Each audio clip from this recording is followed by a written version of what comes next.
Welcome at the 33rd edition of Podcasters. Today with Michelle Parayil originally from India, but right now not in India, right? That's right. Please introduce yourself. So, hi everyone, and thanks Ron for having me on the show. My name is Michelle Parayil, and I'm a conversation design manager at Haptik. It's one of the world's largest conversational AI platforms, currently focused on conversational commerce. And I'm very excited to have this conversation with you and share all of the stories from the enterprise conversation design space from the past 5 years of actually working with clients. So, we have a lot to discuss and very excited. Thank you. That's good to hear. You say the conversation design or a platform for basically for big corporations. That's And correct. how's that different from the other platforms? So, one fundamental difference would be that if a platform is not enterprise business based, it's made more for smaller bots. And when I say small, I mean bots with simpler applications, something similar to an FAQ. Maybe the audience is for hobbyist conversation designers or people who want to build bots for fun, for smaller use cases. But when I say enterprise conversation design, I mean bots that are complex, that have APIs, that are connected to legacy databases that are doing more than just a simple FAQ style static answer. This is actually looking at customers' data and serving up uh, answers to complicated queries that are personalized to the customer, things that you would not just find in an FAQ page. That is good to hear. I think my opinion is the future of conversational AI is there. That's where the value is created. So I'm happy to hear. And how did you end up in conversational design? Because everybody has its Mm. story, and I definitely want to know yours. Absolutely. So this is actually an interesting one. I got into conversation design in 2017 by being at the right place at the right time, if I have to put it that way. And I joined Haptik when Haptik was still transitioning from that B2C to the B2B space. We were just thinking about seeing whether bots actually sell to big companies, and very happily they do. We've reached a stage where everybody knows what conversational AI is. People know what chatbots are. That was not the case 5 years ago. I was brought on actually as a content strategist, so managing marketing responsibilities with this upcoming new domain. Nobody called it conversation design. The tag wasn't present then, but I've very fortunately been able to be a part of that growth of the team, being the first conversation designer on the team. Started by designing copy for a few bots, moved on to design a practice with actual clients, designed whole journeys, whole solutions. Our team right now has 8 conversation designers as well as a design associate program, and a practice. We've made a lot of mistakes, learned from those mistakes, built a playbook from that. So very fortunate and very happy to be where I am today. And what did you on this journey to get where you are now? What was the what did you find the hardest part to learn Mm. in conversation design, or maybe managing a team? But Yeah, I think that's a loaded question again because everything for me initially was a new discovery and a new learning. But one thing that I'll always keep with me is that customers have will surprise you. So never ever assume that you know what your customer wants. You may think that, hey, this we never want to form in conversations because conversations are interesting. People like to type, but guess what? Your customers are, they don't want to type. They like the convenience of clicking on a button.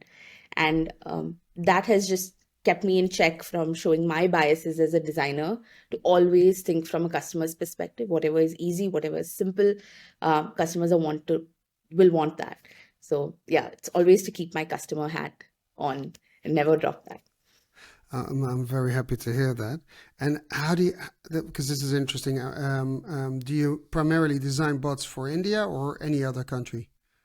So actually globally, because Haptik is a global provider, we've worked with several companies in the APAC region. In the US, we've worked with quite a few clients.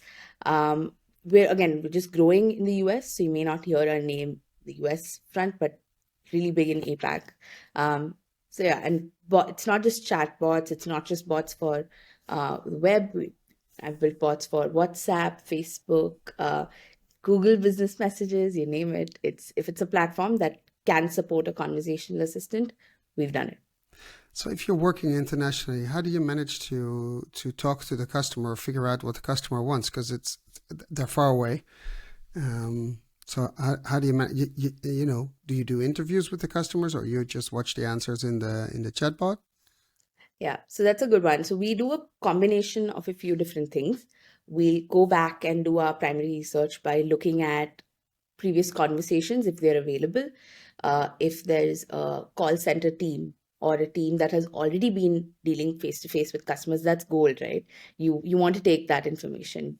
So we talk to those teams. We would talk to stakeholders because as much as conversation designers like to assume that we know everything, we don't. Very often the brand has valuable insights that they've gathered over many years of learning about their own product. So we'll actually talk directly to the product stakeholders as well. And it's a combination of all of these pieces of research that we bring together before we put a bot live. And then even after we go live, like I said, customers will surprise you because chat is a chat, or if you're going live with a voice bot, it's a different medium, so people react in very different ways. And we've seen this with WhatsApp taking over. We've seen that the customer mentality is very different when you're on a personal channel like WhatsApp, because people are talking to friends and family there. So the tone changes, the way they structure the sentence changes, versus on any other platform.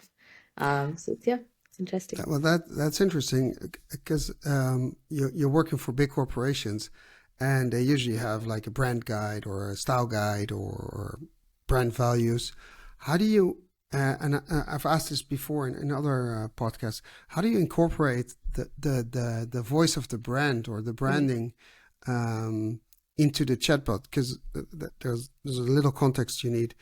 Because a lot of times what marketeers or content creators do on websites or on brochures or whatever, it doesn't work in the conversation. Yet you need to keep the voice of the brand in there as to how to manage your brand in the chatbot and keep the experience a great experience. How do you do that? So that's a loaded question. I have known. That's what we're here for, right? Yeah, and I've known very different types of brands. There will be some types of brands who want to be very involved in creating a persona that already have an existing persona. They're a very well-known brand. And on the other side of that spectrum, you have brands that do very well as they are. They sell a great product, but they don't necessarily have a very strong mascot or persona. And that's okay. It took me a lot of time to adjust to that, because initially with the conversation design playbook, you are taught that every bot has to have a strong persona that's engaging and is funny and is talkative, and you have to design a persona. And I found after a lot of trial and error that not every company needs that. Not every company needs a quirky chatbot who is very talkative and throws out all of these funny comments all the time, because with enterprise, sometimes it's serious, and that's needed for the brand. It's needed for the use case. And as a conversation designer, my job is not to hype, the persona up. It's to solve a problem. And if a bot is solving the problem in a calm, composed, simple, fairly neutral persona, that's okay. So I'm happy you're saying this, because if you look at all the conventions and courses, of course, it's important to understand that there are personas. But if you put on your customer hat, as you did previously, which is very important, sometimes the customer just wants the fastest route from A to B. And, very often we offer them, yeah, but we can make a detour into C and E and F. And now, do you want that? No, I just want A, B, as fast as possible. Exactly. And I think sometimes we make it a little bit, in our business, we try to make it a little bit fancier and bigger than sort of necessary. Absolutely. And how do you manage, because this is interesting, because how do you manage customers that, because, a lot of it is hip and happening, and what you're saying, we bring it back to the core. Of when the customer wants to get something solved. If he wants chit chat, fine, but usually they don't. How do you explain to customers, like, we don't do chit chat in this conversation? We just, we're going to help the customer from A to B. And there's marketeers or communication people like, yeah, but we need, this wonderful conversation and blah, blah, blah, blah. Mm. I'm hurting people's feelings now, I know. Actually, I've been surprised. Often the business stakeholder is very sensible and straight to the point, and very quite often, I would say in 80% of cases, because they know their business so well, I have not come across that many business stakeholders who want to add in more pizzazz unnecessarily, because they're very clear on what they want. They know that this product needs to be done. But sometimes, yes, you will have those conversations where you have to guide and educate the client that, hey, this is the best way we need to tackle. The bot needs to be sensible and straightforward and solve the problem in a simple manner. And that's very the best way to do this is just by showing them an example. And we understand better visually because we're human. We like to see a journey before we comment on it. So a designer talking and explaining too much doesn't make a difference. You have to sometimes show two journeys and say, hey, this is option A, this is option B, this is the benefit, this is the downside, and this is why I'm recommending the solution to you. And this just comes down to being good at presenting your design and helping people take the right decision. It comes with practice, but very often showing is better than telling or explaining too So, much. so you then build two examples, or I've gone as simple as just building a simple flowchart journey. That often works because obviously to build a working demo out, it's significantly resource heavy. And very often in the design stage, we're not talking about a working bot anyway, unless you're using a prototyping tool. You're talking about a simple flowchart, or depending on your design tool. I mean, it depends on yeah. whatever you use as a designer. But simple, low cost MVP, it should help the customer understand.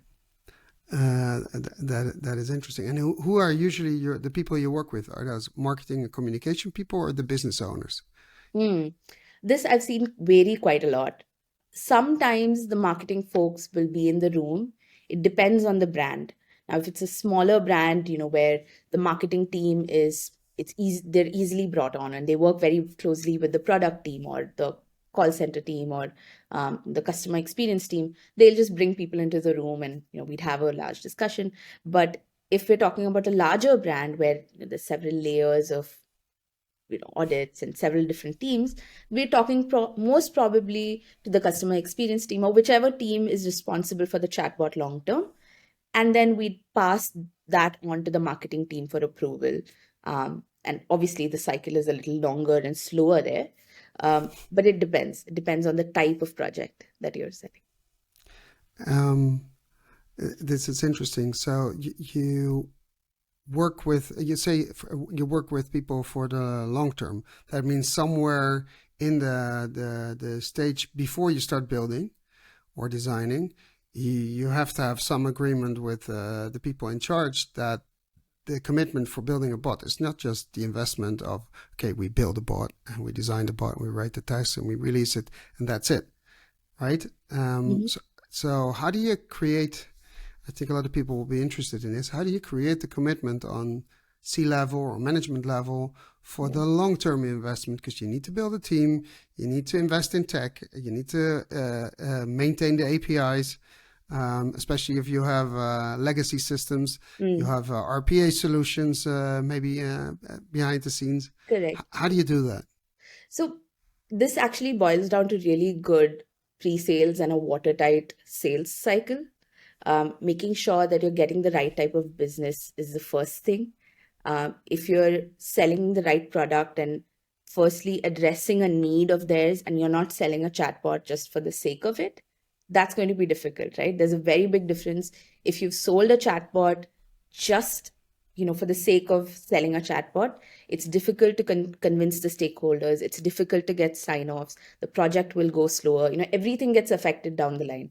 So when you start off very strong, when either the customer understands the need very correctly or we've explained the need to them that, hey, you're getting a chatbot to solve this problem. That's the goal. Let's keep our eye on the prize. Then that is very clear right from the top. Even if you're talking to C-level stakeholders on day one, or you're talking to any other product manager, anyone further down the line, if the problem statement is very clear from day one, why are you getting this chatbot? Then I think all of the pieces will fall into place. You will see people working faster. You get your technical requirements on time. There are no holdups because everyone is working toward solving that problem and solving it quickly. So that problem statement definition at the start, you have to start with a problem in the first place. So how do you manage a situation where you see and you feel, and I've come across this more than a couple of times, where people want a chatbot and AI because it's hip and happening. And then you start asking questions about the use case and you dig deeper and deeper and you find out that the people in the room are definitely not on one page. They have different expectations. One says, oh, but we can kick out half of our call center. The other one says, no, but the administrative department could be reduced in the amount of people could be reduced. And then you ask the question, yeah, but your brand value is, you want to be personal. How do you view that? And then it becomes really silent. Yeah. And a lot of times I feel it's about money. People think they can save, but that takes a long time before you save money. You need to invest a lot before you get there. How do you sort out those opinions? Because I find that really hard sometimes.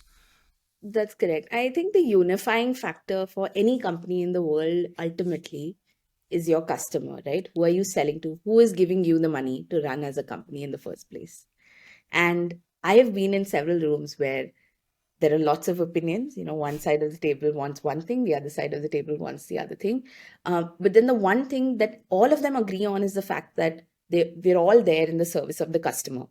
And whether it's saving costs or whether it is bringing up more revenue, ultimately, if you can point out the customer problem, guys, whether you're saving money or you're making money, the first thing that we need to do is, let's, for example, say we're trying to make the shopping journey easier for the customer. That is the fundamental problem we all in this room are tackling. Let's get back on agenda. These are the ideas, and then jot down all of these points of view. And again, I'm not saying that a conversation designer necessarily has to do this. This may even be the responsibility of a pre-sales team early on. Yeah, or But the project whatever manager. project manager or scope conversational architect, whoever you are, if you can just try to distill everyone's point of view and bring that common thread out, then everyone in the room understands, right? And also it gives you brownie points for being the expert. So if you can bring the commonality in a lot of differences, there's nothing like it because everyone understands the goal.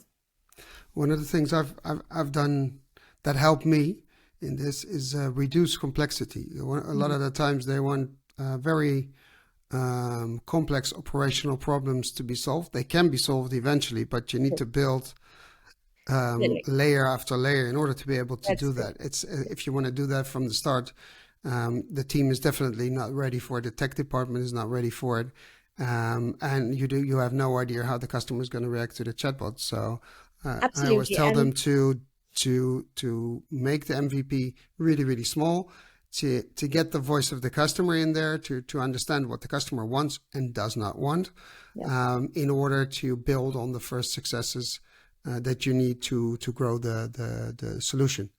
Oh, absolutely. And it helps to stack rank, whatever customer problems you have. Let's say you have a list of 100 problems. You're not going to tackle 100 problems on day one. You're going to, there's no way you want to invest a year into building a bot and then you get a product that you're not very happy with. Might as well just go live with something quicker that maybe is not perfect, but at least you're offering up a year for the customer to come and speak into. Let them come and talk, let them come and share problems. You will see bot breaks, you will see, chats that have not gone very well, but at least you're hearing from the customer, which was just missing in the first place. So set that up. How do your customers respond to that? Because in my opinion and my experience, they're really, really scared to put something out there that is not perfect. But we know we need to put it out there in order to learn. Yeah. And there's this tension between, okay, we need it to be perfect. You see that in the medical field.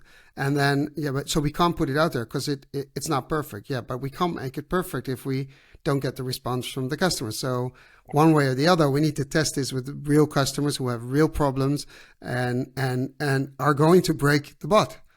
We're sorry to say. They get nervous, That is true. and rightfully so. I understand. How do you convince? How you get them to put something out there that is definitely not perfect? We know it's not possible. That's a good problem to solve. It's a tough one to solve. Couple of ways. One is take consent from your end users. Maybe have a special sign up program where they're rewarded with points. If it's a healthcare bot, then maybe they get rewarded with some type of health points or insurance points, depending on what field you're in. Let the customer decide if they want to participate. That's option one. But you're If saying be honest that it's not perfect and that you want Yeah. their feedback, right? That's Yes, what you're saying. absolutely. Okay. 100%. Say, hey, we have this new product that we want to test out. We're, willing to give you a voucher or points if you participate. And customers are happy to participate, right? We all are customers at some point. And if you're in that position where you have happy customers who want to participate, please offer that up. Give that as a choice. That's one option. Second option is if your customers are a little bit more, not very forthcoming, then it's to offer it as a default part of your website to a smaller audience. Don't go live 100%. Take it to a smaller audience or start with one use case. Instead of starting with 100 problems, start with the most basic use case you can think about in your whole set of FAQs, right? Solve one FAQ out of 100. Don't try to, offer up blood test booking if that is too complicated for you and you don't want to start with book a doctor's appointment and have a consultation online. If that's not possible on day one, simply offer to let people track their report status. Simple status, just enter your report number, get your status. Small use case, you can start it quickly.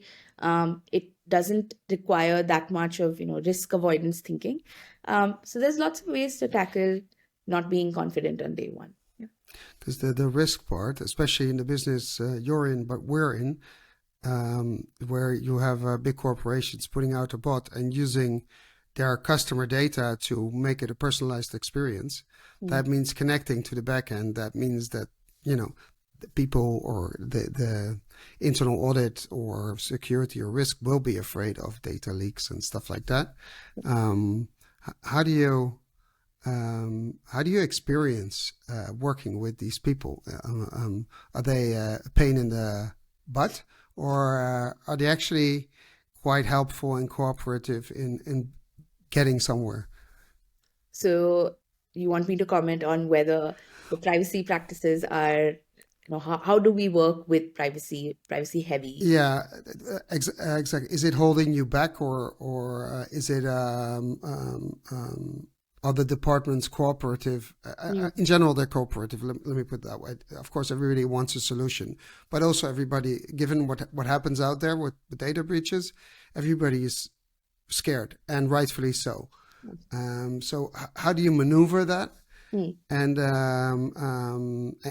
get it out there? Because you're getting it out there, which is the good news. Correct. So one way or the other, you are successful in doing this. Correct. So let me split it into two parts. Okay. Number one is, as a customer and as a conversation designer, what am I doing as a conversation designer to reduce or to prevent the collection of data unlawfully, right? It starts in very simple, small ways.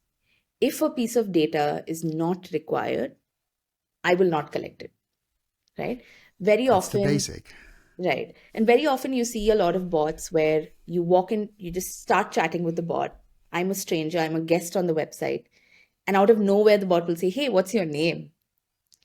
And I'm not very I don't want to share my name. I'm just there to ask a question, right? So if it's not required and you don't need it, and I understand why, because my conversation designer brain is thinking, hey, they want to personalize this conversation. They want to say, hey, Michelle, but I'm not comfortable sharing that piece of information and it's not really required. So allow people to skip. If you still want So to give them ask, a choice. give them a choice. Let them skip it if they're not comfortable. Don't throw up unnecessary walls where you ask things like, give me your phone number, give me your email address in case I need to reach you, which is required in some cases. If it's not required, please allow the user to skip. It's Or so funny. I've seen these questions at the beginning of chatbots, and I was like, why yes, are you asking me this? If we can't figure this out together, then at the end you can ask me, and then I'm happy to give it because I need your help. yes. So I agree. And actually we need, and I will say this, in several bots that I've built, several platforms that I've seen, this is a default requirement, and it's something that not even other providers can edit. So if you're a provider of chat solutions, like any of the big CRM softwares also, by default they tend to ask these questions. If possible, please consider removing it or at least offering it as an option. So that's one thing about privacy. Me as a conversation designer, avoid asking unnecessary information. Second thing is, be very careful with what is done with that information after the conversation, right? Inform the customer, hey, I'm going to save this data, or let them download a transcript. This is a feature that not many platforms have, but if I've seen some very good platforms have this. So please offer that up. Let the customer take a copy of their own conversation back with them if they need it. Yeah, just And let them enter their email address, and then you have a valid reason for using the email address, and you want the transcription of the conversation. And now with AI, you can also summarize it. It's easy. exactly, exactly. And this has actually been useful to me. I recently had a conversation with the government chatbot. It was so helpful for me to get that transcript at the end of the conversation, because usually when you call, there's no record. So when they call you back, hey, I spoke to somebody, they said this, but now I have a written transcript. It was great. No proof, right? Yeah, there was no proof. So this was awesome, actually. I think wonderful experience to offer if your platform allows it. And then the second part of this answer would actually be, as a platform and as a company, and for now, I'm just going to use the reference of Haptik. What does Haptik do to, protect data? This actually varies from company to company. I can only speak about Haptik. So I know that Haptik is ISO certified. There are very heavy checks on the back end so that PII, personal identifiable information, just does not flow back to the parties that don't need it. If if you don't need to know who a person exactly is, when you're a third party. So it just does not come to our system, or if it does, it's completely encrypted. So, and there's a bunch of other features also offered, and it differs based on each platform. So look into your platform documentation, find out what's available, please enable everything, and yeah, keep it as secure as you can. I think some people will get nervous now because they will look into the platform documentation and not find anything. I mean, you might be surprised. Most platforms these days build in some type of privacy. Yeah, but there is this. You don't know what server it goes to. You don't know where there's a copy of the server. You don't. You have to agree how long does the data stay on the server. There's a whole bunch of questions. And if you're a smaller company, you're not equipped to handle this stuff. It's for the big corporations that, which makes sense, answer these questions or ask these questions. And it makes sense for Haptik to have an answer, because otherwise you wouldn't do any business. If you look at the in general at enterprise grade chatbots, basically, I call it from contact to contract. When we talked before, you had some reservations and frustrations about what's happening in the market or what's out there. Enlighten me there, because I see the same thing, but I'm interested to hear your view on this. So when you say reservations, are you referring to anything in particular? No, well, there's a lot of, let me put it in a decent way. There's a lot of big corporations using chatbot software that if you would look at it, and of course we will, you would say that is not enterprise grade. They didn't buy that software with the future in mind. They bought it because it was hip and happening, or they had good marketing or whatever. That's why also a lot of companies buy CRM or SaaS solutions that are way too big and too heavy for them, and they pay the price when implementing it. And then once they're in, they're so locked in they can never leave. It's like Hotel California. You can check out, but never leave. Check out. You got it. So, and I see that in a lot of the chatbots that we see in big corporations. And they've invested so much time and money to get it sort of right, not right, but sort of right, up to a certain level, that they're scared and not very lenient to change. But in order to up their game, they would need to, change their platform or the tech stack. And I think there's, if you work for a platform that can do it, and if you're a consultant helping companies do implementations, we see the same things, and it's the same frustration. So that was what I was referring to. Understood. So a few different things. And again, I understand, having been on this side of the pond for very long, I understand that it's not easy to bring any type of digital transformation to any company, especially when it's big. You're dealing with a lot of customer information. You're dealing with a lot of customers.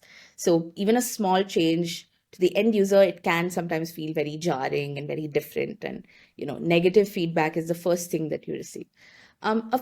Maybe a few thumb rules, if I can put it that way, is to make sure that your bot is actually open and listening to customers. I've seen so many bots that are just closed off, that don't allow customers to even type in the composer, or they'll offer very rudimentary 1-2 answers. Even this is even applicable to voice bots, by the way, IVR style bots, where you're not really listening to the customer or letting them chat or ask questions. And this comes because of the fear of the bot breaking, right? You don't want your bot to break, so you make it very dumb, you make it extremely number driven, but it does not offer you a chance to listen to your customer, because customers are not asking you open-ended questions. You don't have an opportunity to keep improving over time. So that's one. The second thing is it's actually related to the first point, which is not having some type of continuous improvement program in place for your bot. Big companies, and actually any company in the world, we're so used to designing something, putting it out there, being happy, okay, that project is done, now I can move on to something else, that we forget that a chatbot is just like an employee, right? It's a learning, growing part of your organization. You can't just say, I've invested a month into this, just let it be. You have to keep looking at the data. So, assign somebody to keep looking at the data, listen to what customers are saying, and keep improving the bot. And it's very evident, right? A customer is more than happy to support a program or a tool or a piece of software that keeps improving every day based on feedback. We like that type of software. If a software stays the same for a long time, does not listen to our feedback, same problems day in and day out, it's very frustrating as customers.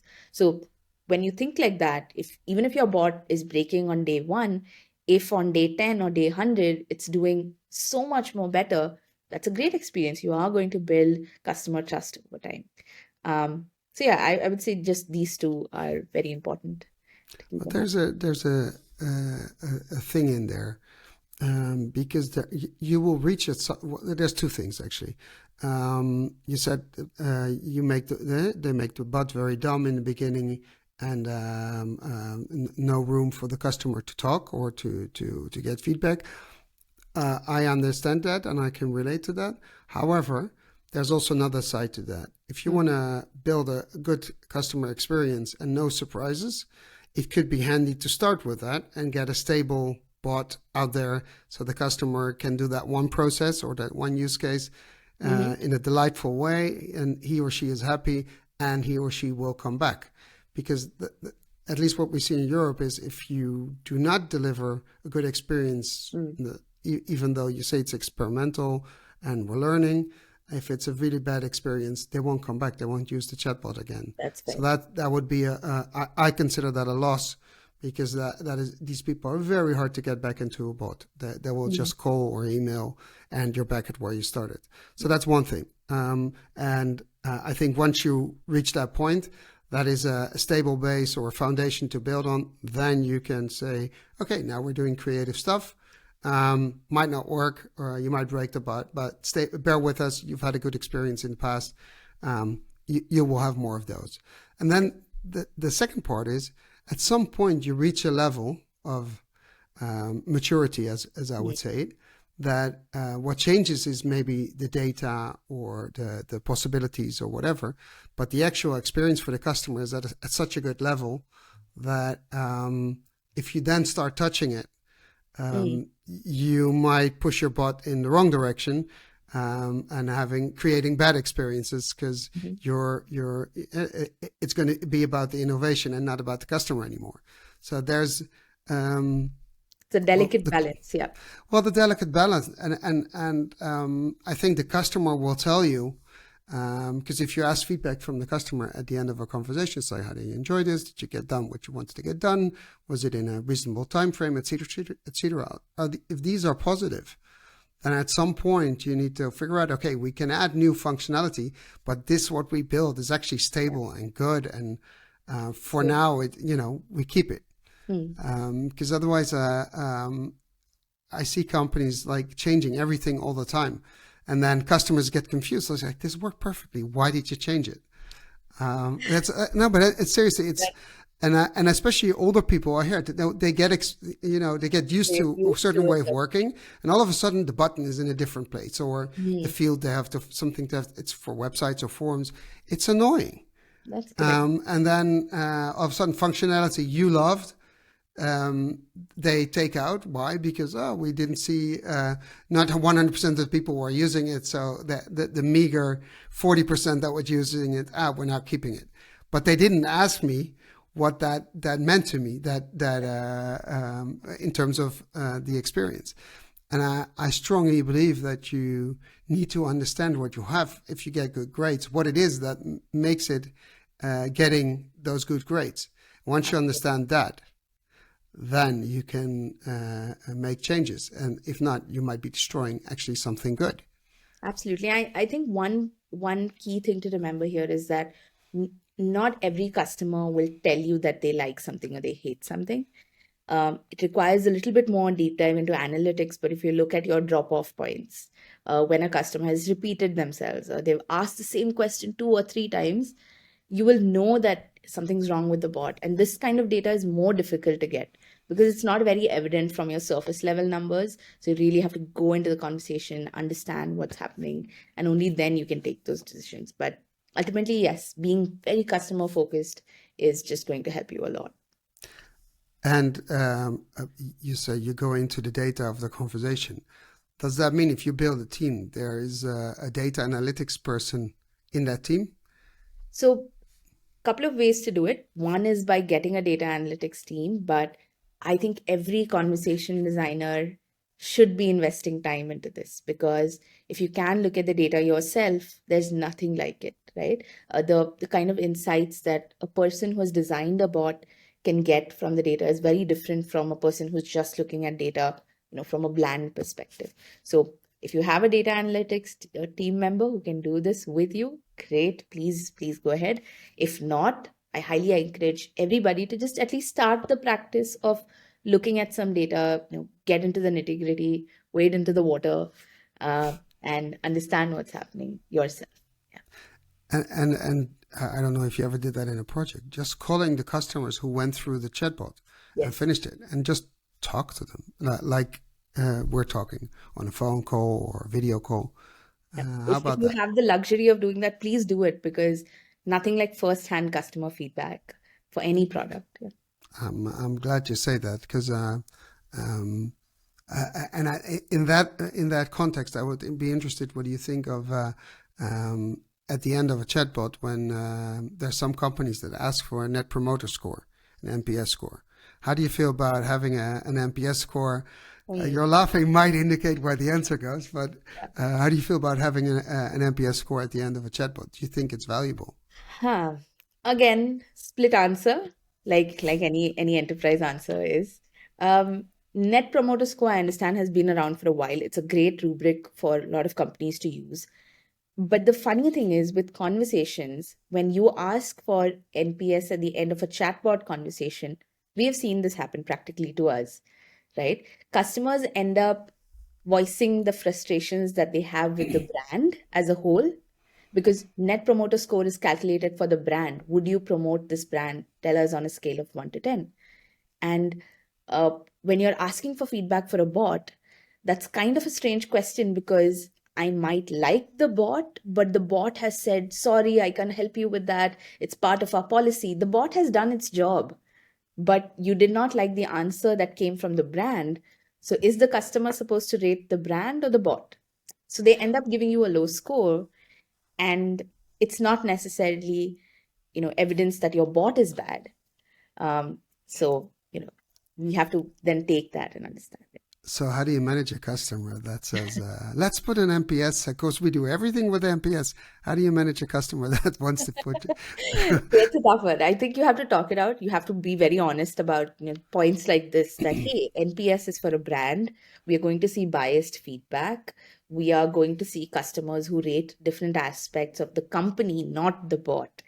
And build that expectation right at the beginning, and then look at the data. It's okay to collect NPS feedback as long as you're being very clear about why you are collecting that feedback.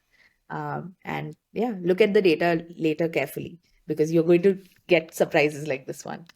I know I'm not a big fan of. Actually, I'm no fan of NPS score at the end of a chatbot. It means absolutely nothing. Yeah. Um, Actually, one suggestion I can give, if it makes sense, and we've tried this and it works, is to have some type of a feedback module built in that's made for chat. If you have to have NPS, please go ahead and do it, but also collect chat specific feedback. And if I have to give you a tip, it would be to ask simple binary questions. I know nobody likes to hear this, but customers like answering simple yes and no questions, at least to begin the conversation, right? You don't go up to a person and say, hey, what do you think of this, right away, right? You say, hey, did I help you? If they say, yes, you helped me, then ask me more questions. If you did not help me, don't ask me so many questions. I'm not interested. I'm So annoyed. yeah, I'm irritated. I'm going to say, give you all sorts of bad scores. That So the interesting thing is you make it worse. yes, yes, absolutely. So I mean, think from a human perspective when you design, right? Yeah, And yeah, I try agree. not to make obvious mistakes. Have you ever tried to work with a customer effort score? So where the customer Exactly. gives you a score, how easy it was to use the chatbot to get whatever you wanted to get Hmm. done, to get it done. Yes, we've done that as part of other scoring. Like I said, we have a feedback module, so we've asked it Yeah. as part of that. Because my experience, if a customer gives you a low customer effort score, or low in the sense that he found it very difficult, Mhm. then the follow-up questions, can we call you to discuss the difficulties you had, and maybe help you through the process? Hmm. Because a lot of times you see that people sort of stopped in the middle of the process, or whatever. That's a great idea. And usually you get really positive reactions that people say, "I'm being heard." Yeah. It's something human. We Mhm. tend to forget that, but it actually works. Um, we've talked about continuous improvement, and how, in your opinion, what does a team in a corporation should Hmm. look like to be able to manage that continuous improvement, whether Hmm. it's the nitty gritty, because at some point it becomes nitty gritty, or the big things? What does it look like? Good point again. Um, I've seen this done in many different ways. You can have this done as part of your product team. It can be a part of your marketing team. It can be, you definitely want someone to look at the data. If you were working with a platform that gives you the data in an easy to consume fashion, great. If you're working with a platform, where it's connected more to the back end, you're looking at raw data and then you have to work on top of it to make it readable, then you will want to have specialists like that to work with the raw data. So it really depends on what type of platform you're working with, what kind of data you want. And different brands, again, have different priorities. Some people care more about the marketing analytics and the statistics there. Some people care more about the customer experience and, things like number of tickets or the number of hours saved. So it really depends on which metric you're tracking with your bot, what problem it's solving, and accordingly you make the metrics and accordingly you have the person. Now, about the team, definitely have a data analyst person looking at it. You want to make sure that this data is presented in a way that's consumable and palatable to the rest of the team. So depending on how your team is set up, maybe you have a product manager or a marketing head looking at it. But either way, someone to make the data readable, and then someone to take those insights and then take them forward at the very least. And the other people in the team, what kind of functions or roles would you have in Hmm. the team if you were to design a corporate team? a corporate team for bot maintenance. So Yes. again, I like to follow a simple principle. You definitely need someone in the capacity of a conversation designer, obviously, to design journeys, take care of the copy, UX, talking to the business box, all of that. You definitely want some one or two people on the development side if you're talking about a integration heavy bot that requires programming. You have an engineer or an integration engineer, whoever is in that capacity. You may want to have some sort of a data analyst person, like I said, and you can marry all of this together to have a design person, a tech person, and then a data person together. And then also you want to have somebody for QA, for quality assurance. So depending on your system, again, QA engineer, testing engineer, wherever you're in. So at the very least, these people. And how do you include compliance and data security or privacy officers? How do you include those in your team? Or would you just work together with them? Yeah, if you have an existing team, and this is the typical setup that I've seen, most companies have a data or a legal privacy infosec team separately. Um, you may not need them full time just for a chatbot because, again, once the fundamentals are set, it should be okay. But definitely do loop them in right at the beginning. Get them to assess your bot, audit your bot if possible, audit the platform, give you a good list of questions to ask, and then bring that in. Look at all of the questions, put all your check marks.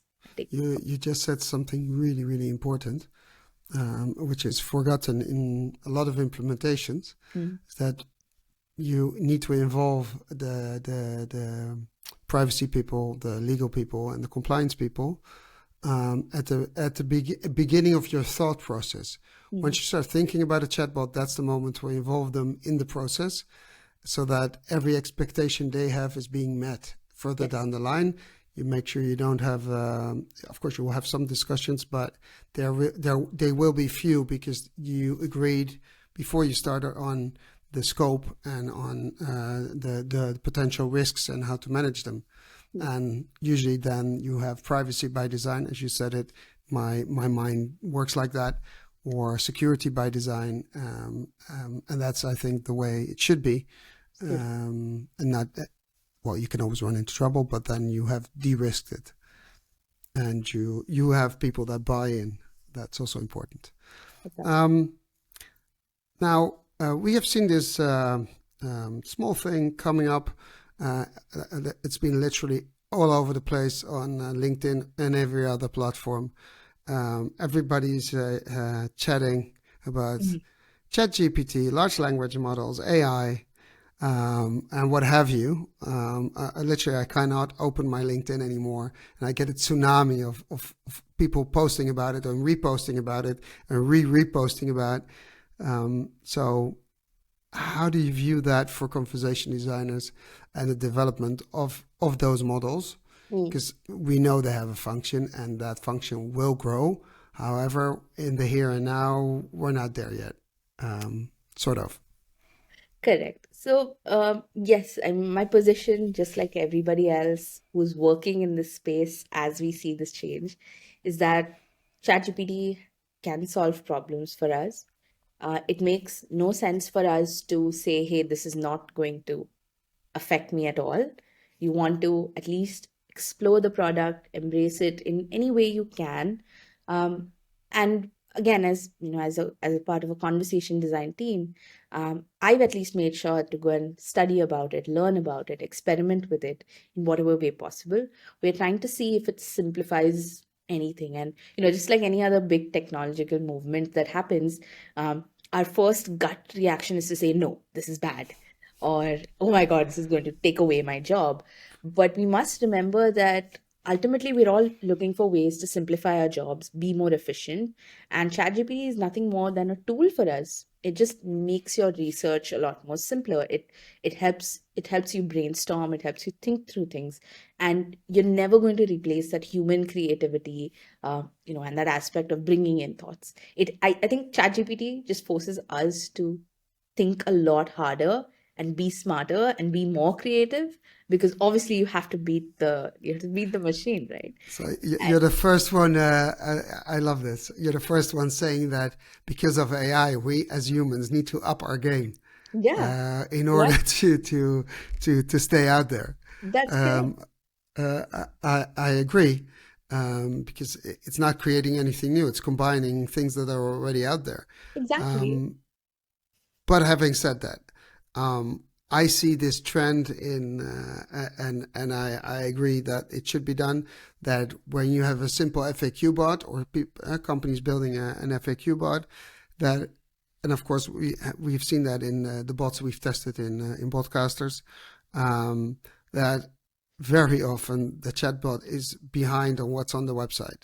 So the Mm, information is out there, but the chatbot just just doesn't doesn't. understand me, can't pick it up, can't give me the proper answer. Um, so, and one of the podcasts that will come out soon, uh, we tested. There's this guy that made a chatbot called Text GPT. Hmm. It's really funny. Hmm.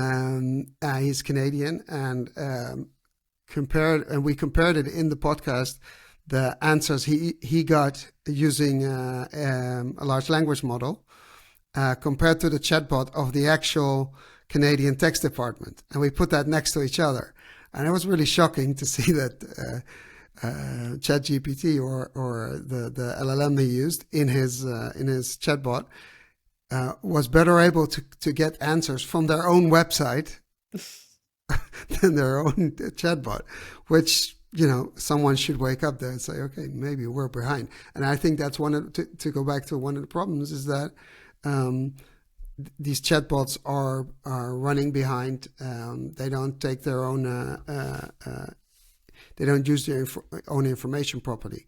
So how do we ensure that these LLMs and AI is actually gonna make it better and not worse? Because if customers are gonna get either wrong answers or no answers, they get, again, frustrated and will leave the chatbot and say bye bye. So when is this ready to experiment in the face of the client? Correct. So I think from what I know, and at least my vantage point at the very least, I can say that it's still under experimentation. A few platforms I know out there have slowly started releasing features, but there's no impact story as yet. There is no data to show that bringing in ChatGPT has exponentially changed things for us. And until we see features like this, where you have real time parity, or where you see, live bots being built, and in a controlled manner. And I must emphasize that for enterprises, especially, you can't play around with customer data. You can't play around with data that is false or wrong. And for everybody experimenting with LLMs, the first big thing for us to remember is that it's just a machine. It cannot tell truth from opinion or generated data. So, as conversation designers and as people in the space, I think we'd all be okay waiting for a few more months if that's what it takes. It's a bit of the speed we're going at, Correct, correct. months. Yeah, it's months, right? To see how these features will be used, and the moment I have an impact story, and we would Call definitely be me. share it. Yes, yes, I'm happy to share that. One of the things I do see is that as conversation designers, and I see platforms doing that already, that you use, and you can't use ChatGPT live because of the latency. It's too slow. Yeah. Customers get frustrated waiting, and you Mm, don't want that either. mm. But they use it to create intent. So give me 100 ways to ask this question, and That's correct. that saves a lot of time of the conversation designer. So I think there we see use cases even built into platforms to make life Absolutely. easier. But that's basically offline. That's not what happens in the chatbot itself. That's Absolutely. when building or preparing or maintaining the chatbot. That's correct. And that's required in an enterprise context, because you can't just take ChatGPT and dump it in front of the user. You No, either need to train, if it's possible, to build a version of your LLM that you train yourself with, that enterprise data. It's safe, it's secure, it's in a closed environment. That's great. If you can use ChatGPT as part of your conversation design process to maybe help you build out something like prompt bot notifications or a small set of campaigns, and replicate that for 100 or 200 products. That's great, right? You use your conversation design skills for one small formula, you use really good prompt engineering, come up with a formula and use that for different types of products to create very conversational copy. Great. If you can devise some sort of formula for FAQs to make them conversational, and then have that rewrite all of your FAQs, that's great. So whatever you can build out, use your conversation design brain to bring in that creativity for once, and then make it a repeatable formula and give it to ChatGPT to take care of. That's great. So think, I would say thinking scale at this time is something that's important in this. So I agree. But so this time that comes available, what should conversation designers focus on? Because apparently, if they can use that, they don't have to think of a 100 intents. They have ChatGPT do it for them. So that let's assume they have time left over. What should they focus on? Good question. So you want to focus on actually making more playbooks for these kinds of things, right? With ChatGPT, it's very clear from these initial experiments that it's not, you can ask ChatGPT for a very complex thing like, hey, generate a chatbot for me, but it's not going to do a very good job. If you ask ChatGPT to do a very narrow, specific task, like the example I gave, maybe generating notification copy for you for a particular type of bot for this customer, it works very great. But what happens in other situations? Conversation designers are not just generating copy, they're thinking about structure and journeys and think about API calls, for example. What are the different conditions to handle? So think about all of the different small tasks that you do as a designer, and then see if ChatGPT can augment that part of your workplace. And then with the leftover time, you take up more projects and more creative work.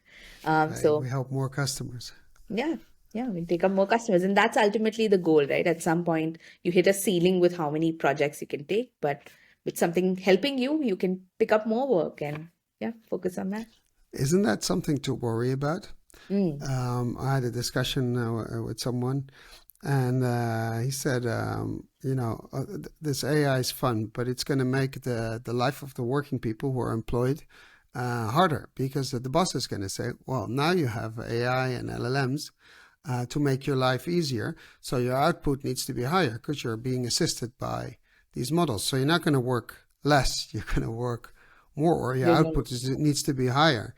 So how is that good for all of us? So this is a challenging I would think question. of it a little different. You're correct, right? Like all of our jobs changed. Let's say 50 years ago, we had postmen delivering post by cycle. We had this in India, right? Yeah, we Cycle. have it in Holland. We still do. They come actually on a bicycle. Or a cycle, right? Yeah. Handing over post. Now you have these large vans delivering massive packages that are motorized. It's not on a cycle anymore. It's on a motorized vehicle. They're going faster. They're delivering to more people. Did we ruin the job of a postman by changing the cycle?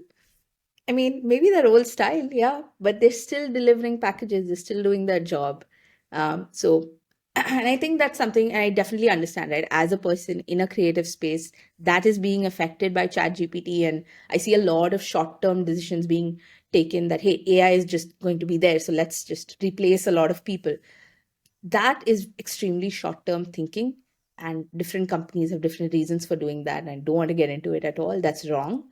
But as a creative professional, if you don't consider using the technology at all, then you're very likely to feel outdated and be replaced quickly because you're not keeping in touch with technology. You see that with our parents, right? They don't know much of the newer technology, and they're okay because in their generation that was fine. But as a person in the creative space where you have these tools, at least learn to use them. At the very least, know what it's about, understand it, and let the fear come with you. Don't let the fear stop you from learning about the tech at the very least. Yeah, that's one of the things you hear is people saying that the jobs are not going to disappear, but you're going to be replaced by someone who uses the tech to improve or be a better doctor or a better teacher or whatever, just by using the tech. That's one thing that sort of boggles me. What happens if it doesn't work? What are we creating a generation? I'm talking about children that grow up with AI and LLMs. Let me give you the context. In Holland, many years ago, they started using calculators in high school.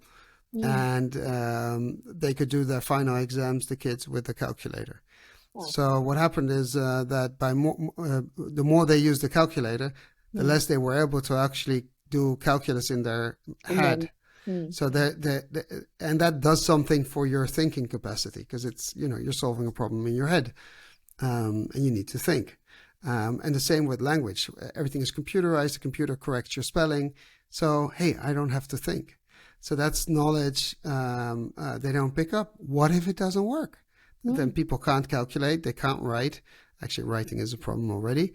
And in Holland, we saw the kids coming from elementary school, going into high school, getting out of high school without being properly able to calculate and write. So they got into universities, and they're like, how did these kids get in here? Because they can't do math, they can't write. So now they're giving extra lessons in calculus in high school because they get out of elementary school. So we're compensating for a problem that we've created in the past. And the question that sort of boggles me is, what happens if we become dependent on LLMs and AI, and people are not used to thinking anymore because, all that knowledge is being coughed up by those models? What happens? That's true. And this is a genuine fear, right? It's like anything. So for example, 10 years ago, you asked somebody what somebody's phone number was, people knew it. Like if I'm lost somewhere, I know the phone number. Today, if you ask me, hey, what is this person's phone number? I have no clue because No, my phone knows it. Why would I know it? And even though it's such an important piece of information, you should know an emergency phone number, but we're just so but dependent. it's funny because I grew up with in the period of time where we had those phones with the rotary things, Correct. the regular phone lines. You need to look at a piece of paper or somewhere to actually dial the number. Now it's just connected to a name. But this is interesting. So it does something for our memory.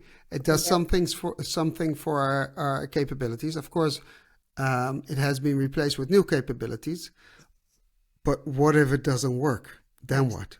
I agree. This is something that not one person can answer. It's a generational problem, and maybe we'll see the results of it a few years down the line. I don't know. Even with kids growing up with Alexa and Siri, right? They're so used to seeing phones talk back to them. We didn't have that when we And grew they up. command their parents like that. They say, "Mom, Coca-Cola, please." Play music for me. Yeah, I mean, it's a plausible fear, and I get it. But then some things it's in our control to learn and study and go along with it. The other things we'll just have to see.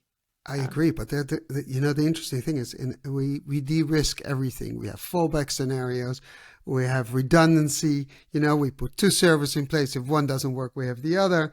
But for this, there is no redundant. We have no fallback scenario. It's just that people didn't learn it. Correct. The moment it happens, we're sort of, then what? Correct, because nobody expected it, right? Who knew that ChatGPT would blow up? I mean, it's changed business plans for the entire year. I know companies that have changed their whole direction to what ChatGPT does. So, I have another thought. I've been asking that question, and if I look at ChatGPT and LLMs in general and AI, if you Google or use Bing or whatever the regular search engines, you ask a question. Even if you ask a good question, basically you prompt it the right way, you get 113,000 pages as a result. So now I got stress of choice, right? So which page do I visit, and which one is correct? When I use an LLM, it gives me the amount of solutions I asked for. So give me the 5 best products, blah blah blah blah, and then the algorithm sort of decides this is good, right? So the way I view this is the end. If this is being rolled out further, and it will be, especially everything is going to be conversational at some point. So having said that, why would you go through the trouble of online advertising? Because it's not being picked up by an LLM because it's advertisement. or maybe it's picked up, but it will be very irrelevant, scored very irrelevant because it's commercial. So SEO and online advertising are sort of dead. We need a new way of Bring your LLM optimizing your websites, or I don't know. How the hell are we going to correct. do this? Yeah, I think it's also one more. Can we put on? Just gonna have to take a call and open the door. Sure. We'll pause. This is a pause. Go on, open the door. No worries. We'll cut it out.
All right, we're back. You're back. Yeah.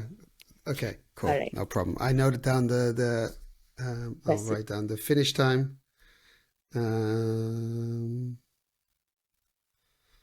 Hold on.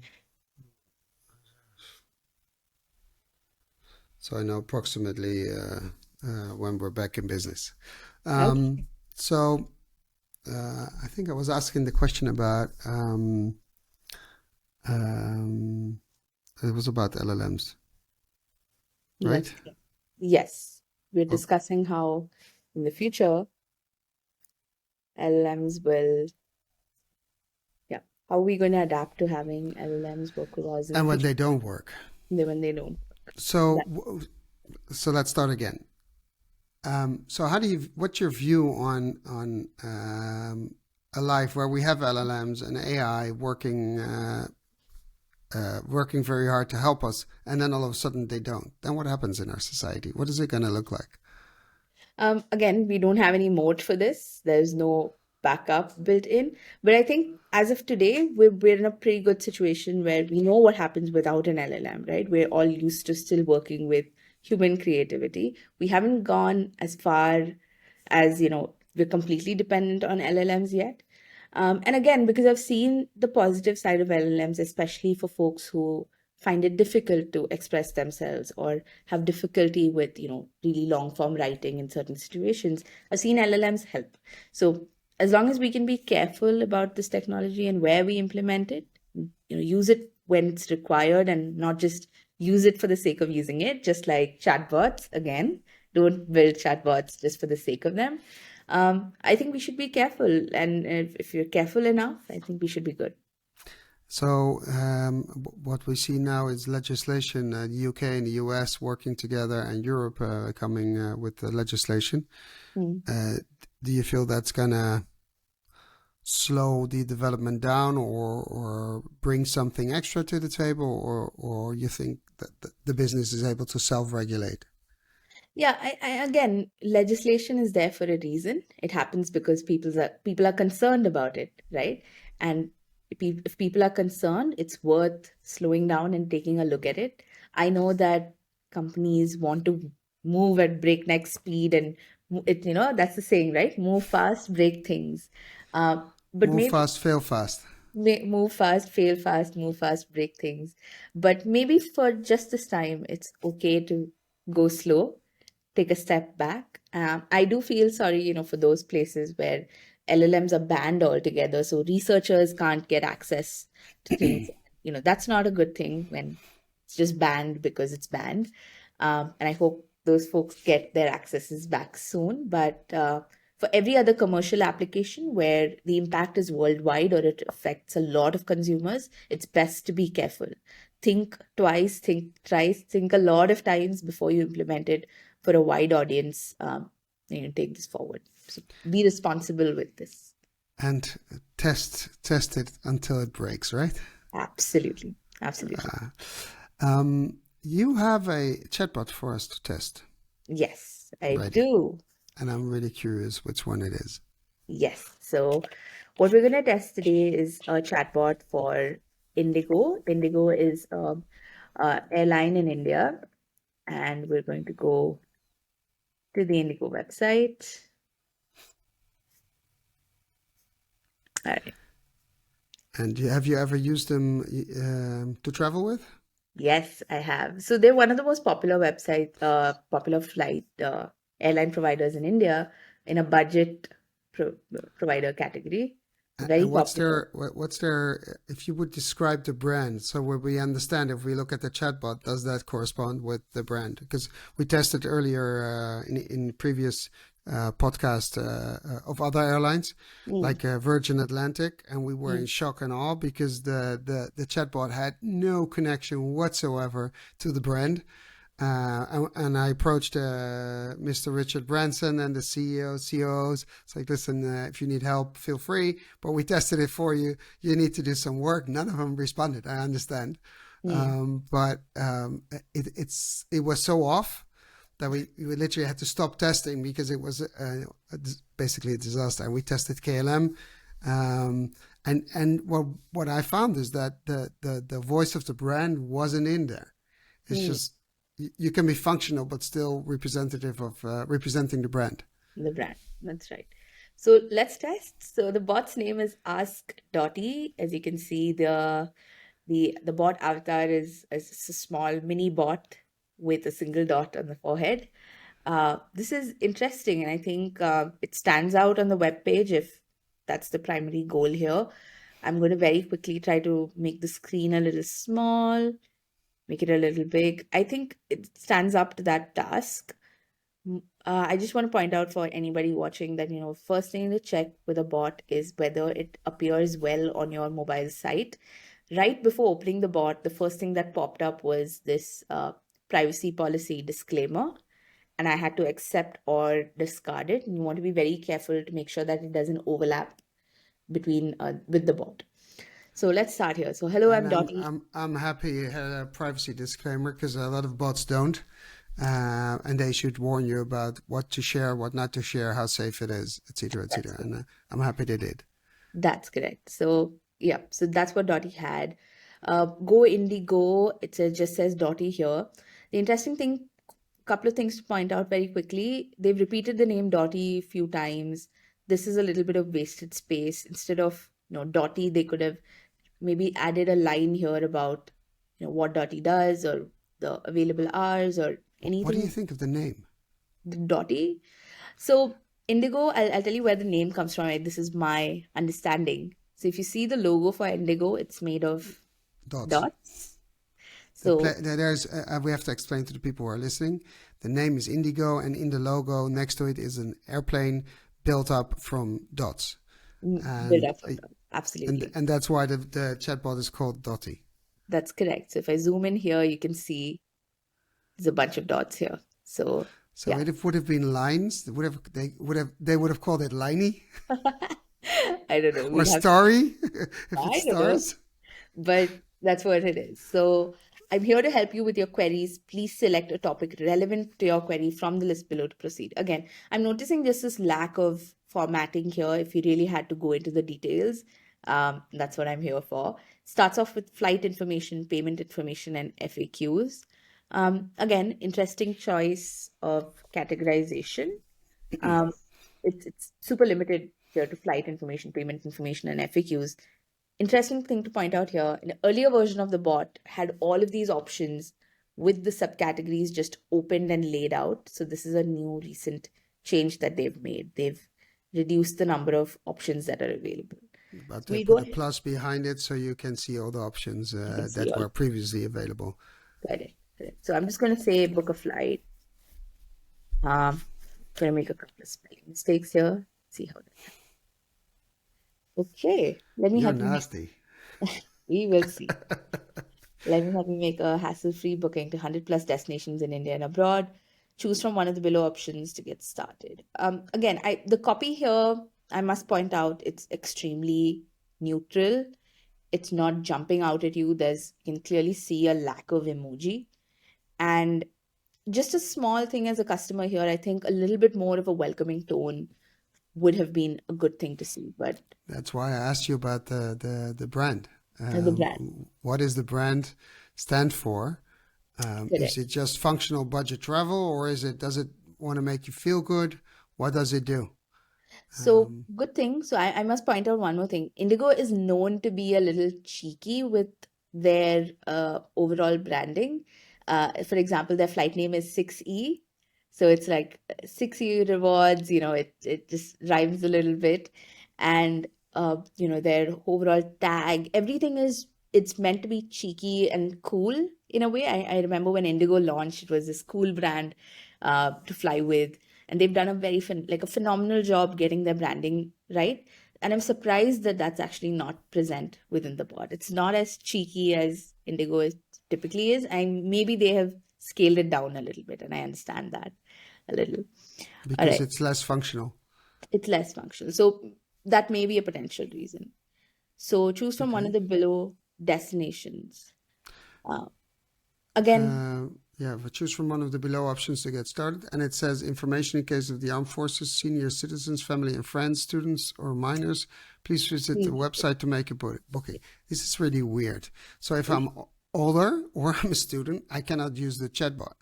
you can't.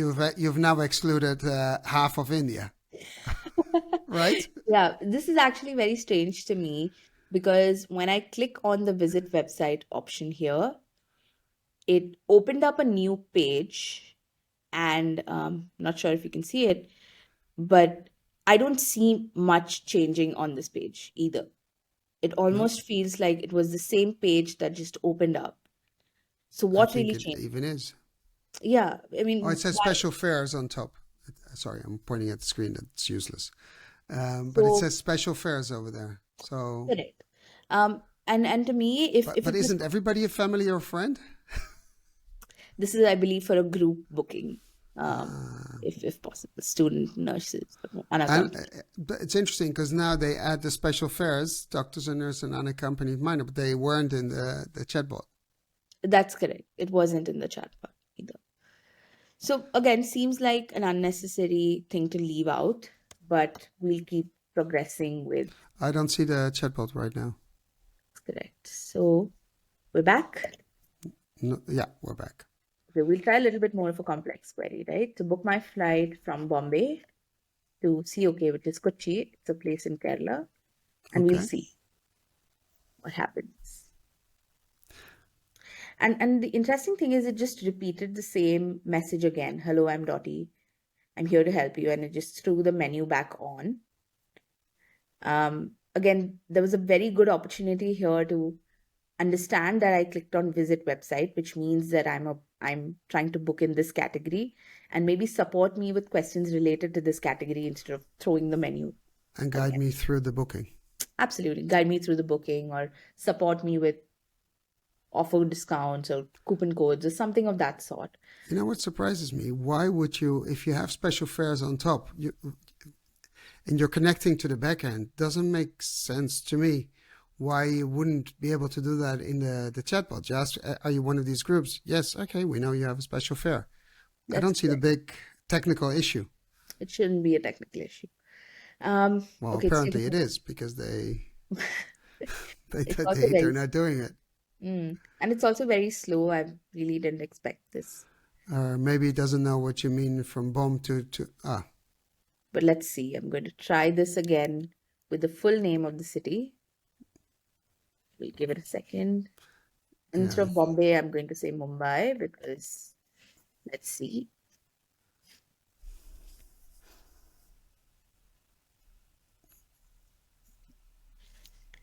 I So need to wait. um, I would be interested also to see if we can do what it does when we ask it to book a flight. Indigo only flies internally, right? No, it also flies Also outside. flies internationally. Okay. Yeah, yeah. Let's try Holland and let's try. Yeah, see what it does. And I would also be interested to see if you ask it, can I rent a car? Because that makes sense. After your flight, Let's see. book a flight to Holland. Let me help you make hassle-free booking to 100 plus destinations in India and abroad. Choose from one of the below options to get started. Okay, let's Okay, try we one. get the same story. We chose a one-way Okay. departing from Okay. What's the nearest airport for you? Amsterdam Schiphol. So let's see. Just say Amsterdam. Dude, interesting. Let's Departure. try. So now it's asking for departure date. Tells you the format to write it in, which is good. And you're Good. Should I choosing a write it in different the format. format? No, different format. Really cool. Please Let's try do. a No, different no. format. Ah, okay. Let's see. We're throwing a few. Okay. All right. Did not break. Total So number of they passengers. picked it up. Number of passengers. Just pick one. Doesn't matter. Okay. But the number of passengers it gave us One. just numbers to choose from. Yes. Just, we could click on a number. Okay. And then So this takes me to it the says website. review flight details, Mumbai, Amsterdam, tab one way, departure date Wednesday, May 10th, 2023. Even though this is good, even though you didn't read or you read it, but you chose not to comply, Yeah, you used a different date format. It picked up the right format, which is good. that's right. And I mentioned the number of passengers, Yeah. and it's pulled up a website for me, which is this website, So, which is not bad. Okay. and then you get flights to Amsterdam with Turkish Airlines, Wait, which is and interesting. a combination. Hold on, they do code sharing. Yep. So it's mixed flights. Yeah. I mean, that's okay. That's okay. That's actually no. I'm impressed that Okay. they immediately give you the results. Let's try this. So now this was a broken down query that we Can, broke can, down. can I ask? I would like to do a deep dive. If you tell them, can you fly me a flight from Mumbai to Amsterdam? Mm, But tell them what budget you have. let's try it. So do you say I want to fly to Amsterdam in June, and my maximum one way, and my maximum budget is I don't know. Let's try it. My budget Budget is is, let's see 500 what, US dollars, or I don't know, or let's try in rupee. Indian rupees. Yes. I have no idea what the currency conversion is. But let's try. Let's try. Is rupees. Anyway, we'll get to see if it breaks. That's a lot of money, but okay. I have no idea how much that is. I mean, it's a lot of zeros. That's a lot of zeros. So So we said the budget is 1 million rupees. yeah, so this is around Probably get a charter flight for that, right? this is 1 million. Yeah, it's 10 lakhs if I'm not wrong. Okay, so this is interesting. So there's no clear bot behavior, which is very bot break behavior, which is very frustrating because even earlier when the bot was trying to answer something, it keeps, sending you these bouncing dots, and it's very difficult for me to understand if the bot understood or not. I'd rather that the bot just say, "Hey, I can't help you with that," and just break instead of making the customer wait. Or should I connect you to a live person helping you out? Exactly. I mean, I don't see the point of this unless you're a person who's typing and takes a long time to think. It's a chatbot. It can respond immediately if it's yes or a no. But you know that Unless, they researched this, right? That the people have more patience if they see something moving and they say, "Oh, there is the machine is thinking, is doing something." Something in your brain, sort of, oh, okay, it's okay. But there's a time limit on that, and I think it's crossed the time limit. it has. It has. I don't think it has an answer. It, yeah, even I don't think so because we waited for almost a minute before and there was no answer. There needs to be a clear cutoff point, Yeah, which is something I would recommend to Indigo here. I mean, this is cute and this is great to look at, but it's frustrating for the end user. but So okay. I But just clicked on did it. you do something, or did it just do this by I did itself? this. So I Okay. clicked on the home button. Okay, so we get the basic message again. Okay. So I'm going to try Can we this. rent a car? Okay, can we rent a car? So we're trying an out of scope query if I'm not. Well, wrong. I wouldn't say it's out of scope because you fly somewhere and then you might need a car. It's mobility. So according to Dottie, can we rent a car translates to viewing the list Restricted of restricted items? What the items. hell is this? I think you just broke the bot. I think about. To Okay, so know the this, restrictions for other items, please enter the name or click on the below link to view the complete let's list see. of strict. Okay, let's see the list of restricted items. I'm I curious tried what it and is. yeah, so it opened a new window with a list of all of the dangerous goods. Oh, And those restricted items. Oh, I thought restricted items in the chatbot. I'm going to try something from this list. I'm going to try matches Okay. because I want to know why those are restricted. And let's see. Matches. So how did it go from can we rent a car to restrictions? I have no idea, but we're on this journey, so we're going to complete it. Okay. Slow again. 1, 2, 3. I think, Doron, you need to have a counter here that says, okay, stop. That's enough. I think they should figure out that there is a part of their chatbot that is not functioning optimally Yeah. Yeah. because Okay. so what is your take on this? Do you think they have like an LLM behind this or an NLU That, or just it's fully structured and they just it can't find anything to give back because it's not giving an error message or can't answer this, don't know, contact a live person. yeah. What happened I've here? used this chatbot before. The interesting thing is earlier it would just break. If it did not know something, it would break. And, that was simpler and faster. So this is new behavior to me. So you're And longing for the bot to break. That's it. yeah, I mean, this is frustrating because I really don't know if there's light at the end of this tunnel or I'm just sitting here waiting for a bot to find out.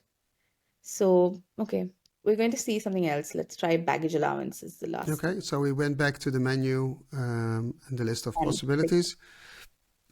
And now we're gonna I've clicked go. on it. We Okay, I'm going clicked to it. click on check baggage allowance via PNR. We'll just try and see how their validation works. So I'm going to try and enter a They flight. did something good here. Because Yeah. did you see that? I don't know what PNR stands for. Hmm. Do you know Uh, what PNR stands for? yeah, PNR is your travel, your unique identification number for your ticket. Ah, okay. But here it referred to the flight we wanted to book. So it remembered what happened before that we said, okay, we're flying Turkish Airlines to Amsterdam from Mumbai, I think. I think those are the two default options, Indigo and Turkish Airlines. So they just Yeah. offered both, and we just told them, okay, I've typed in something. It accepted the PNR, which is a fake Okay. PNR, I must point out. So that was a fake one. We're going to try Okay. test at gmail.com. Can I try that? Sure. And we'll see if it breaks. Details entered by you are incorrect. Please enter valid. Again, this is so much like this But you could be don't know written which one is incorrect. correct. And this could be written in a more conversational manner. This seems like someone hastily typed it. The spacing Yeah. is off. Capitalization is off. And It it should have been a bit more friendly. should have been friendly, yes. Please enter again. Not friendly, not conversational. So let's try again. Please select the flight PNR. It's telling me to pick. Okay, and I'm going to type in a long nonsensical string. Let's see if it. Oh, so it's asking me to enter the details again. Okay, bye. So Now we'll try some small talk by saying then okay, try a bye. number. So usually it's letters and numbers. Correct. So the previous format I entered was correct, I think.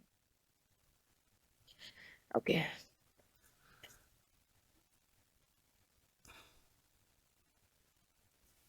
Okay. So your last name is Test. Apparently. Michelle Test. And Michelle Test. So, okay, it's just going into the same loop again. Well, it makes sense because the data is we entered is incorrect. So it makes sense that I would be more worried if it would open up someone's flight details now and saying, "Oh, this is this is the information of Mrs. Test." Okay, all right. So I'm going to go back to the main menu. Yes. And let's try a little bit of small talk.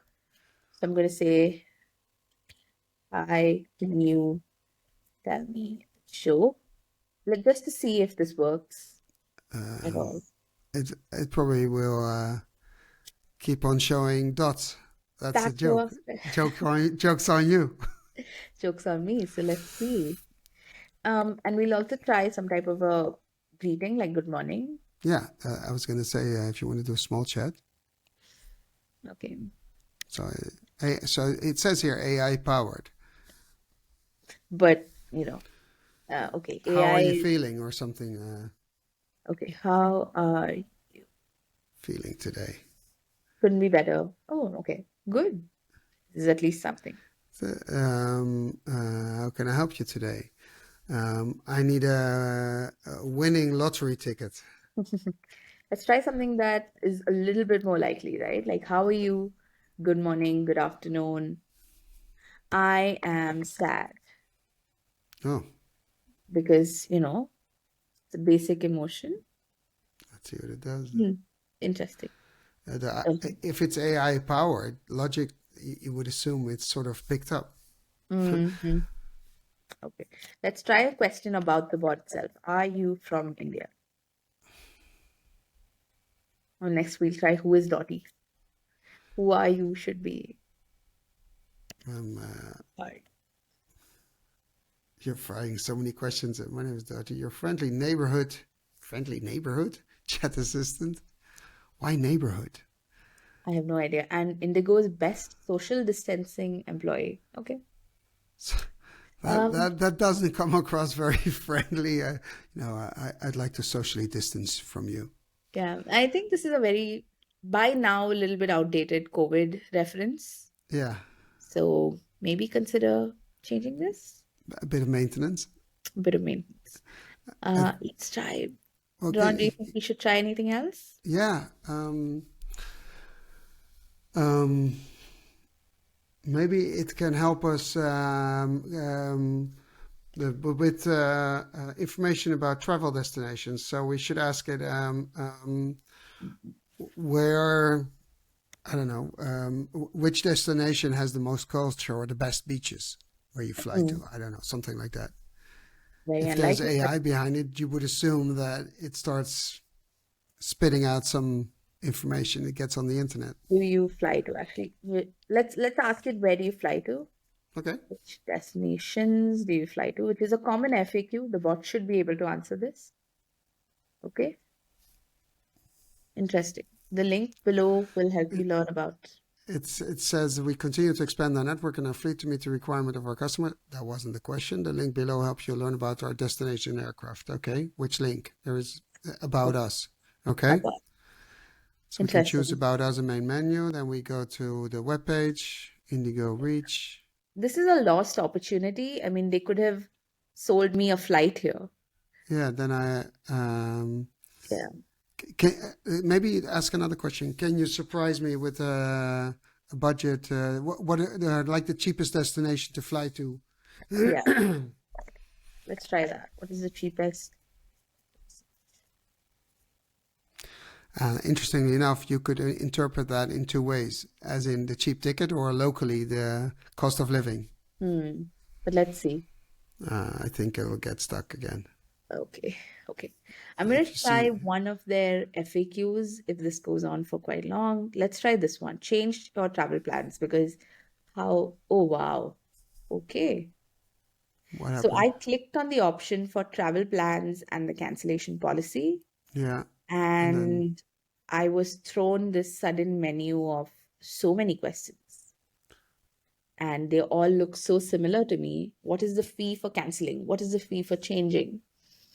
Till till when can when I? can I change or cancel my flight? Can I change the origin or destination of my ticket? Can I change the name of the passenger? Of passenger, the passenger. So there's a typo there. On a confirmed reservation, can I cancel or change the ticket for a single passenger? How I can Hmm, change, cancel my flight? Back to the main interesting. menu. Okay, That is I'm a going lot to of click on options. one of these options. Okay. What is the fee for canceling a flight? There can always be changes. The link below will help you understand our change policy in detail. Interesting. Cancel. So we get a. Yeah. So Oh, cancel fees. this is So there's interesting. buttons here. Yeah, one thing I wish they did was actually indicate which button will lead me outside the bot, because right now I'm so confused when the bot suddenly flies and opens a new tab, right? And if this is a button that goes outside the bot, it's a redirect button, they should have included a small arrow or something to show me that this is going to take me outside. They could just use colors. Yeah, I mean, colors, something very simple to show me that this will redirect outside. It'll make a big difference to the customer. So I'm going to click on edit booking, which also took me outside the bot. No, we Cancel don't see fee. that. You see the other page opening and cancel fees Yeah, also. This is really weird. If you press the one, edit the booking, it takes you to a different page. We cannot see it. But if you ask for the fees, it stays on the same page. mm, Then it changes the page where Dottie is actually on.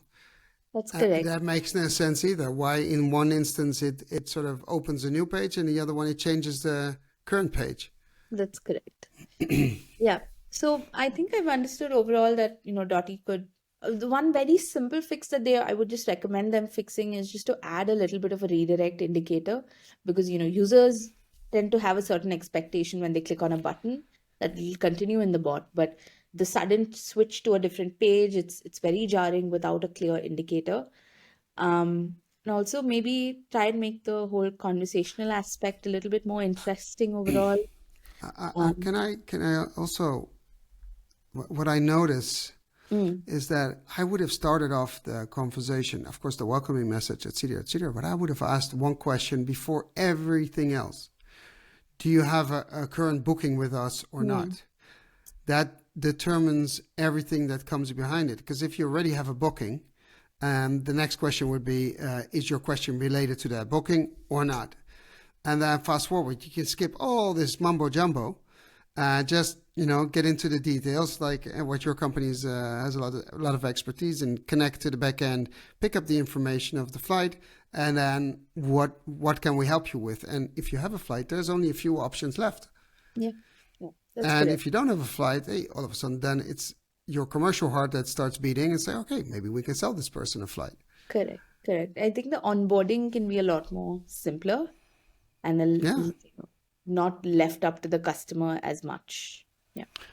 I do say, I have to admit they did a pretty good job trying to get all the information in there. So Correct. they are helping with the right questions, and you see they've done a lot of work um, going from customer questions or queries Yeah. to the chatbot. But there's room for upping their game, as I would say it, and make the experience well as cheeky as the rest of their experiences. Yes, Um, I think so too. I want to highlight just one thing that I really liked about their board. I really liked how this flight card was designed. yeah, Not sure it where looks like the email you get when you book a flight. So that's it's sort of psychologically, you know what it does? yeah, It gives you the feeling, oh, I'm already in the process of booking a flight. that's correct. It's like the model of Near AL Hooked, Mm, where they're feeding your brain with something you can relate to. You're like, correct. oh, I want this. Correct. That's correct. And it was very nicely put. I think the readability of this section was also quite good, and you really Yeah. could read everything very clearly. So well done to the Indigo team on And this. they didn't confuse you with a lot of what the other airlines do, that with, oh, but we have an option on that date and on that date. No, ask for this specific date. The rest I don't Yeah, care. that's good. That's good. So yeah, those are the good things. Yeah, but I do believe that there are some commercial options, like the question we ask underneath. I need a flight from Mumbai to Amsterdam in Yeah, June, and my budget is. Um, if you have AI, you have a data set. It's so easy to generate an answer. Just tell them, yeah, oh, you need to fly on this date. that's correct. And it's literally the same thing as before. It's not like we've done anything new. They No. already have it. They just need to add. And also the bot break behavior could be a lot more clearer and, end at a certain point as opposed to just going on and on. Now we didn't have the patience to wait. I'm not saying we're on the clock, but we maybe a consumer would wait. So we don't know, but it took too long to get an answer, and jumping dots is not something we like to look at, That's even good. though the bot is named Dotty. Hmm. Yeah, so I'm not negative about the chatbot, to be Yeah. honest. Yeah, It can do I'm not better, negative. but yeah, I can imagine it works in a lot of instances. That's Um, correct. That's correct. but it's still too much text. If they would have asked Yeah. why I'm there and if I have a flight or not, that would make a world of difference. And I think customers would be happier because it's faster. Yeah, absolutely. And the sudden issue with the rent-a-car piece, maybe just take a look at why that happened, why there was a mismatch all of a sudden. But Probably yeah, there was a word in there that connected to an intent somewhere, maybe, and maybe then it said, "Oh, then we need this." I don't think that was AI that did the work there. That was probably hard coded. that was maybe hard-coded. But yeah, whatever the case is, well done, Indigo. And yeah, I'm going to Yes, stop sharing my screen now. thank you for bringing this to the table, and it's good to see that they probably the previous versions of the bot were not as good, and of course I would like to compliment them, but I also think with a little work they can make it literally the voice of their brand. Absolutely. It's not that far off, to be It is. honest. It's not. I agree. And looking at it, I think the way they do stuff, their tech stack should be able to do that. Yeah, I agree. They should be able to start that. If you would have to give some advice to or tips to people that enter the field Mm, in conversation design for enterprises, so mm. the problems are a little bit more complex. What you build is a little bit more complex. You need to think harder, bigger, better. What would be your advice to people starting there, and how to approach this? Because it's not the same as just a simple bot. That's true. So, few things here, and I'll bring this back to our conversation at the beginning, right? Which is A, you really have to have your consumer customer hat on all the time. Two, you have to learn how to deal with large business teams, talk to stakeholders, present your work in a manner that is understandable, and be ready to do that. Be ready to talk to a lot of people. Be ready for a lot of feedback. Because with customers, no customers coming to you and giving you active feedback that much. You have to go seek and look for it. But when you're working in a B2B environment, you're dealing with a lot of business stakeholders who have very clear opinions and know what they want. And you have to know how to They balance all. think that they know what they want. Oh, sure, sure. Quite a few cases. But be ready to tackle those questions, have a thought out answer, and if you've done your work correct, if you've done your homework and your research well, you should be able to do this. So, and don't be afraid of looking at a B2B company because it's very, very fun. So, yeah. And if they don't know what to ask them, they can use ChatGPT to make the questions, right? I'm not encouraging the use of any, yeah, I mean, yeah, sure, please go ahead, try, experiment, but use your brain first as a creative person, your brain first, LLM later. A very that's actually a good advice. Make sure you keep on thinking, and and use AI to enhance your brain, and not the other way around. And if you would give an advice to companies Mm. that are currently looking for a tech stack, because that's one of the we agreed on that one of the problems is that companies make mistakes choosing their tech. Mm. How should they go about it from where you stand? Of course, you work for a large platform, but you have an opinion on this. You also see the problems coming from this. Correct, correct. So again, it's based on your need, what you're building.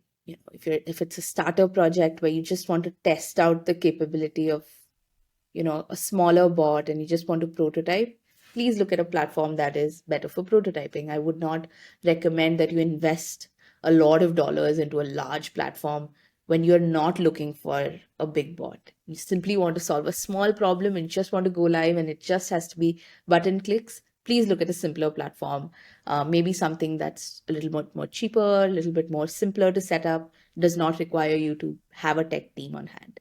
If you have a tech team, if your problem is large, if you're thinking about solving a business problem for millions of users, or even a larger user base, please look at a platform that offers this capability of scale. Specifically look for scalability in whichever platform you're looking at. The third thing is, where are you going live? Are you going live on websites? Are you going live on for IVR? Are you going live on WhatsApp or Facebook? Or all There of are, them. yeah, or all of them, right? Look at a provider who at least has expertise or platform that allows you to go live on that particular platform of your choice. Having clear core expertise with messaging platforms is a specialty, right? It's something that you not everybody has. So please look for Agree. those capabilities. And ultimately, if you end up coming to Haptik, my team would be happy to come and talk to you. So yeah, that's the thing. That part, I thought we weren't doing any commercial messages. You ended up with a commercial message. No, but if they do, I'm just messing with my you. team is there. I'm not saying Haptik is the right thing for you. So I must point that out. It's not for everybody. So please look at what you're buying and be very careful. So if you're a small company, please look at different providers um, and check. Can I ask you one question with the advice you just gave? Yeah, When basically when you need to build something small, start yeah, small. yeah. But in saying that, when you've tested it and it works, etc., and then you need to scale, basically do that and throw away what you have and start over on a bigger platform if you need to scale big, if you're Mm, successful. yeah. Would that be an advice, or and accept that you throw away a little bit of time and money because you invested that in the smaller platform, or if you have big ideas, big, and you think you're gonna scale on a big scale, um, immediately start on the big platform. No, it depends. Again, I have seen both being done. It requires different types of investment, which is why I was very clear. You have some vision in mind. Please think twice about what you're going to invest in, because um, in some cases you may be okay with starting over and starting from scratch, and if that is required, that's great. Some cases you may not. I've seen both work, so it really depends on what you're going for. So So think about. strategize, Yeah, strategize, and that's why I was strategize. saying that, sometimes very often people just get so stuck with the platform is the thing that matters. It's not the only thing. Sometimes you have to think about, what you're getting with it, right? If you're looking for expertise only with conversation design, then platform is not the problem. You're looking for people who are experts. Then they'd Exactly. probably reach out to someone like you or like consultants or people in the space. Sometimes the platform is not the problem. You need expertise and people. If you need both, then you look for companies who have both.